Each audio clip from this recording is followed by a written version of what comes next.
Chandeliers warmed the dining room of the Aurelia Grand Hotel, where tomorrow 200 of the city's gatekeepers would toast my brother.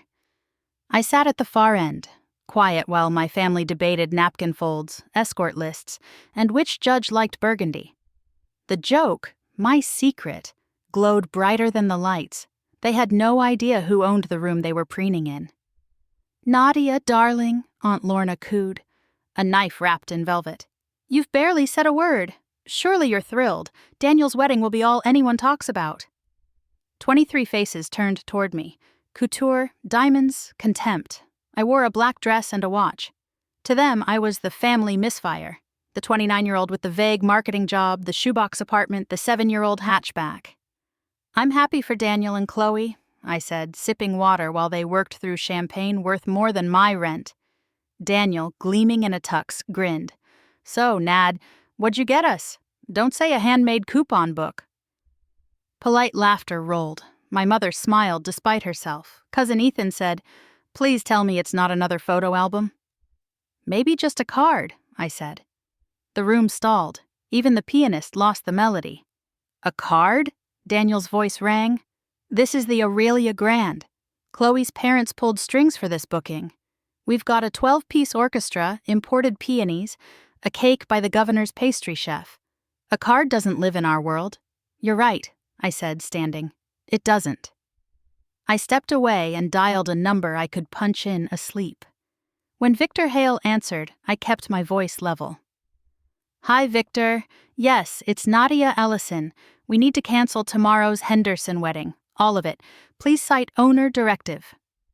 Silence spread from my brother's face to the far tables. My mother's whisper barely traveled. "Nadia, who are you calling?" I lifted a finger. "And Victor, deliver the notice to the bride's suite tonight. Make clear it's an ownership decision due to unacceptable behavior towards staff and family." I ended the call. Chloe's phone trembled. "You can't cancel our wedding," Chloe said, chin high. "You don't have that authority." "I do," I said. "Larkspur Hospitality owns this hotel and 17 more. I own Larkspur. You live in a studio and drive that thing." "I own the building," I said. "Kestrel Digital began there. Brand systems for hotels, luxury retail, real estate. We tripled Larkspur's direct bookings the first year. When they raised capital, I took control." Daniel stared. "You never told us. You never asked." I drank water. Hard to talk over the jokes. A discreet cough. Victor, immaculate in a dark suit. "Miss Ellison, per your directive, the Henderson event is canceled. Vendors notified, deposits refunded Monday. Shall we comp dinner for your party?" "Yes, thank you. And ready the Ocean View Ballroom for tomorrow's client summit." "Already in motion," he said, and withdrew. My father found his voice. "Pumpkin, this is extreme. Not compared to years of contempt on a payment plan," I said. "This isn't about money. It's how you treat people when you think they have none." Daniel gripped the chair back. "What do you want from us?" "Something you can give," I said. "Tomorrow, instead of a spectacle, you will volunteer at Harbor House. 6 months every Saturday. Serve, clean, listen, learn." Chloe went pale. "And if we refuse?" "Then we're done. No dinners, no favors, no doors opened. Choose." They showed up that first Saturday at Harbor House in cashmere and confusion. The work scraped their polish. Steam from dish sinks, bleach-stung eyes, trays heavy with stew. Week by week, the shine wore off and something steadier appeared.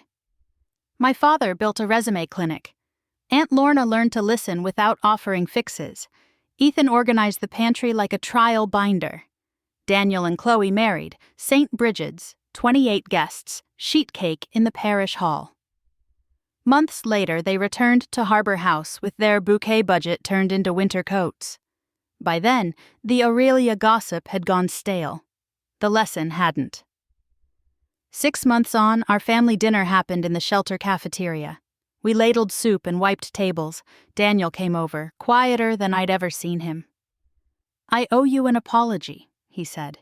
"Not for the hotel, though, wow, but for believing money was the only language.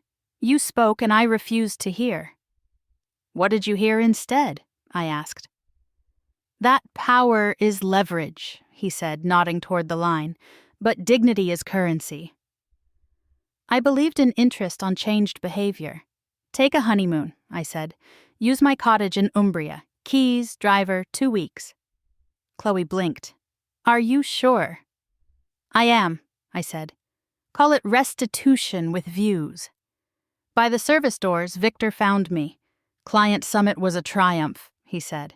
Also, your father asked for meeting space. Job placement partners, Tuesdays. Give them the ocean view, I said. Family rate, he smiled. Already done. We stepped into evening air, city rushing past the shelter's brick. I felt lighter. I hadn't taught them humility. I'd given them room to find it at long last.